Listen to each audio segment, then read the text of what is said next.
Ләззат, айтарларың бар ма? Сот басталмай тұрып, қысым көрсетіп жатқан жоқ па ешқандай? Қысым болғанда бұл Қарасай ауданы Қазақстан мемлекетіне қатысы жоқ аудан екен. Бұл жерде Қазақстанның заңдары жоқ. Бұл жерде адам құқығын өрескен бұзу, адамды қорлау, рухани қорлау.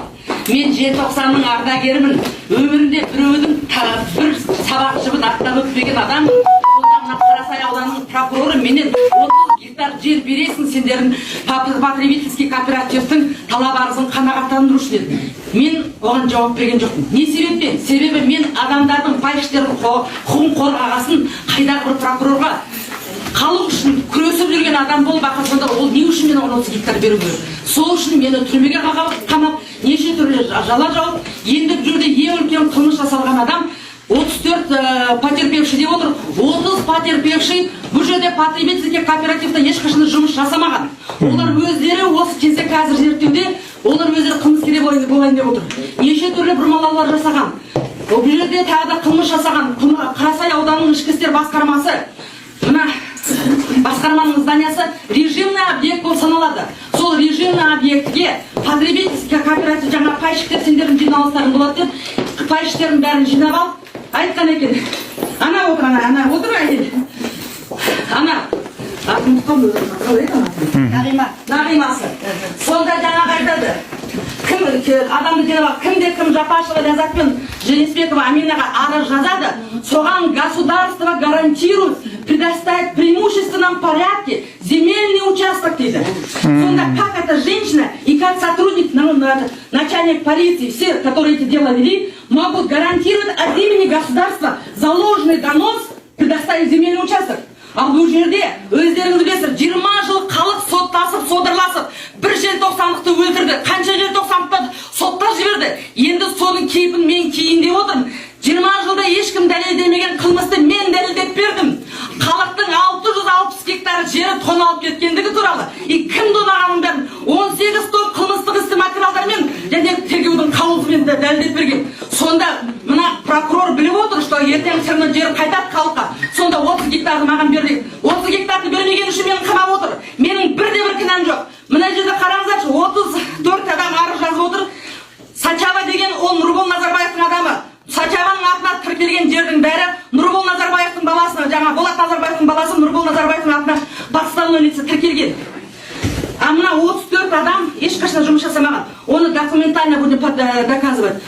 Ана отырған менің үстінен жаңағы адамдардың бәрін жинаған адам, ана вообще никаких прав на это паевые земли не имеет. Маған кеше бүткіл оның аудиозапистарын жіберді. Сонда айтып отыр, мен кім арыз жазады, солар ғана дейді. Жер ала алады дейді, оның гарантия государство береді дейді. А кім арыз жазбайды, оларға жер бермейді дейді. Сонда как она может допустить такие слова? Құрметті қазағым, бүткіл қазақ мені білесіңдер. Арымды нанға саудаламаған ләззат білмеді. Сонда мына арсыздар өздерінің арларын нанға саудалап, мені кінәсіз, мына Амина, қараңызшы, мына Амина деген қыз, келіншек, бұның бейшара ешқандай кінәсі жоқ. Оны мені не үшін қамап отыр? Мен ешкімнен пара алмаймын. Даже мен гонорар алған жоқпын. Сендерсіздер мен 3 жыл гонорарсыз жұмыс жасағанда, маған ештеңе байлайтын жоқ болғасын. Мына Аминаның арқасынан мені 60 мың теңге пайщиктердің ақшасын өтірік алдырып алып дейді. Ей, айналайын-ау, Ләззат бүткіл халыққа бесплатно жасап жүрген адам, біреудің нанына ақшасына, мына көзімді қызықтырмайтын адам, сонда қалай мен пайщиктердің 60 мың теңге саламын? Енді санаға сыймайтындар ғой. Мына көздер, мына пайщиктер отырға алтындарым айтындаршы. Сіздер үшін осында күреске тұрғанда қайсылардан бір гонорар алдым ба? Айттым ғой, алтындарым, бұл жұмыс өте ауыр дедім. Мен білемін не болатын. Ұстараның үстіне шықтым дедім. Не көрсен де көрем. Ләззат деген сөзім бар. Желтоқсан деген атым бар дедім. Күндердің күнінде дедім. Мен қазір демеймін, ертең демеймін. Күндердің күнінде сендерге жеңіп, қолдарыңа жаңа госактыны бергенде өкімет дедім. Сол кезде әрқайсыларыңыз ұяттарыңыз біліп, менің жұмыс ақымды төлерсіздер дедім. А қазір бір тиын маған төлемеңдер. Себебі осындай жолға шықтым. Мен білем, менің алдында алпауыт тұрған. Сонда мені кет деп, атамыз деп келді. Уйди с этой земли, уйди земной системы земли, или мы тебя застрелим деді. Бір вахабиті келді, маскасын киген, сақалын желбеңдеп. Қатын кет. Қатын басы, қарныңды жарып, басыңды кесіп, жаңа тұрмыстың жеріне іліп кетеміз деді. Үшіншілері мәшіненің дөңгелегін етін ходоксын бәрін етін шығады. Сон жаңа атам дегенге де, бауызам дегенге айттым. Менің сендерден бірақ қана кемшілігім бар дедім. Құдай маған қорықпаймын дедім. Бауыздайсың ба, жігітсің ба, еркексің ба, қазір бауыздаймын дедім. А бауыздай алмайсың ба, не угрожаем не дедім. Сөйтіп, соның бәрін жасаған Қарасай ауданының прокуроры Жанибек Жақаев. Мен оған 30 гектар бермеген үшін болды.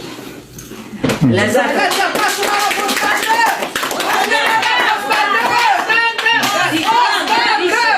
Бостандық! Ләззат, біз сенің ақ екеніңе бәріміз сенеміз. Сондықтан сенің жеңісің ертең екеніне көзіміз жеткілікті. Бұл Қарасай ауданын білесіздер ме? Қазақстан Республикасының бір ауданы емес екен. Осыны біліп қойыңыздар. Ләззат, ешкімнің алажызыбын аттамаған желтоқсанның қаһарман аруы.